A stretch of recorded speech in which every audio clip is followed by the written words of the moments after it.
The World Gold Council, representing the gold industry, and the LBMA, the London Bullion Market Association, is cooperating right now on the digitization of gold. The digitization of gold that would be the result of cooperation between the LBMA and the World Gold Council would enable ultimately the development of one or more gold tokens representing deposit receipts around gold and redeemable for gold.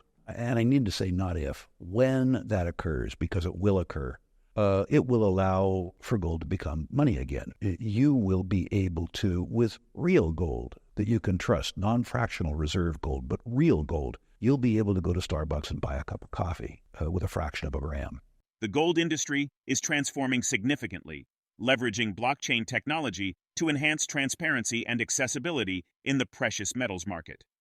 This shift comes as gold prices reach record highs, driven by technical buying and anticipation of U.S. interest rate cuts.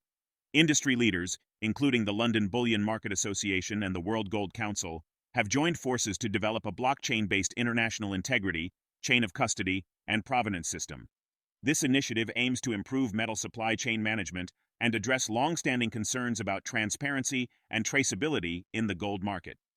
RickRule, President and CEO of Rule Investment Media and a renowned figure in the resource sector, highlights the significance of this development. He notes that the collaboration between the WGC and LBMA on gold digitization could lead to gold-backed digital tokens, potentially allowing gold to function as money in everyday transactions. This trend is not limited to industry organizations. Major financial institutions are also joining the digital gold rush. HSBC Bank, one of the world's largest financial institutions, has launched tokenized gold for its retail customers in Hong Kong. This move aligns with efforts by both the bank and the Hong Kong government to make real-world assets available in digital form. While these developments signal a new era for gold, Rule expresses mixed feelings about rising gold prices. He acknowledges the potential profitability for investors, but cautions that a sharp rise could indicate severe economic problems. Rule's perspective underscores the complex relationship between gold prices and broader economic health.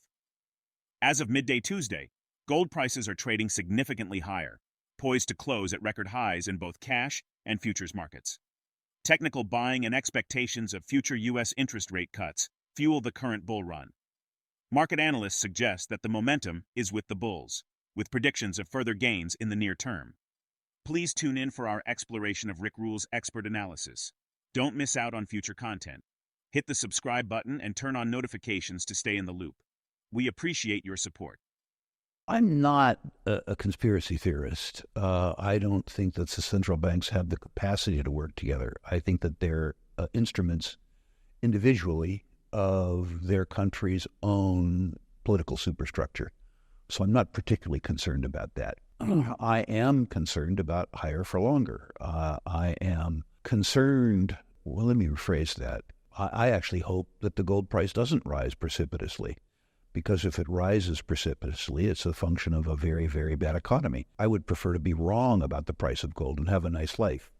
But if we're talking from the point of view of a gold bug, to the extent that this economy was able to muddle through, as an example, without an interest rate cut, to the extent, and I don't think this will happen, that we are able to grow our way out of debt and deficits in the U.S. dollar without quantitative easing, that would be very bad for gold. Gold does well during times when people are concerned about the maintenance of purchasing power of their savings in fiat-denominated assets.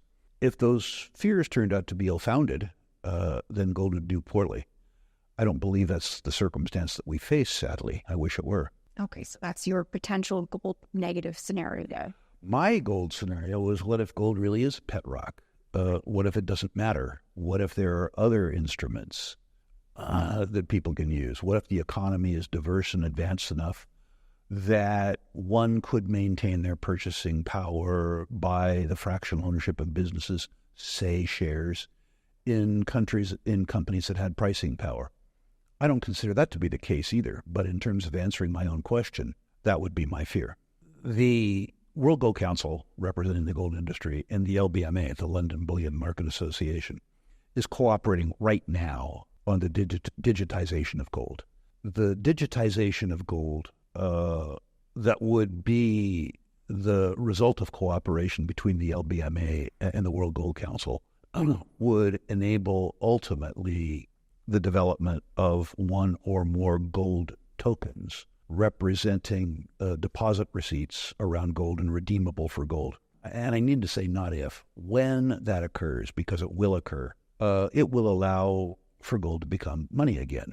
You will be able to, with real gold that you can trust, non-fractional reserve gold, but real gold, you'll be able to go to Starbucks and buy a cup of coffee with a fraction of a gram. You will be able to, if you want, redeem those tokens for physical gold. There will be a fee associated with that, but you will be able to save in gold, you'll be able to borrow against gold, you'll be able to invest in gold, you'll be able to transact in gold, and you'll be able to do that with very, very, very low transfer costs. As 2024 unfolds, economists and investors closely watch economic indicators with opinions divided on the likelihood of a recession. RickRule foresees a recession in 2024. He points to persistent optimism on Wall Street and ample liquidity among investors supporting economic stability. However, true to his background as a lender, Rule maintains a characteristically cautious stance, acknowledging the inherent uncertainties in economic forecasting. This view aligns with many economists, including Federal Open Market Committee members, anticipating a soft landing for the U.S. economy in 2024. This scenario envisions slowing GDP growth without tipping into a full-blown recession. However, the delicate balance required to achieve this outcome underscores the critical nature of the coming months for the Federal Reserve's policy decisions. Experts agree that while a recession isn't inevitable, the margin for error is slim. A miscalculation in monetary policy could tip the scales, potentially slowing the economy to the point of contraction. This delicate situation places enormous pressure on the Federal Reserve to carefully navigate the economic challenges ahead. Let's get back to the interview. I don't think we face a recession this year. I think there's still too much optimism on Wall Street. I think there's still too much liquidity among the class that's still capable of investing. I would have expected, had you asked me the question in 2022, I would have said in 2024, we're almost certain to have a recession. Mercifully for me, I was wrong. I'm always afraid. The nature of somebody like me who is a lender at heart is that you are always cautious. You're always concerned. So while I'm not an economist, it's been a very long time, Charlotte, since we had a recession. That doesn't mean we have to have one. But I'm concerned about the impact of the economy on those people who don't have the earnings capability that I have, and how that might be reflected in the economy in 2025. What I guess I would say to investors is begin to expect a recession and hope you're wrong. The traditional response to gold in a recession, if the recession is accompanied by a liquidity squeeze, is that the price goes lower to begin with. In a liquidity squeeze, the sell decision isn't made by the investor, it's made by the margin clerk, and that's usually a pretty cold calculated sell.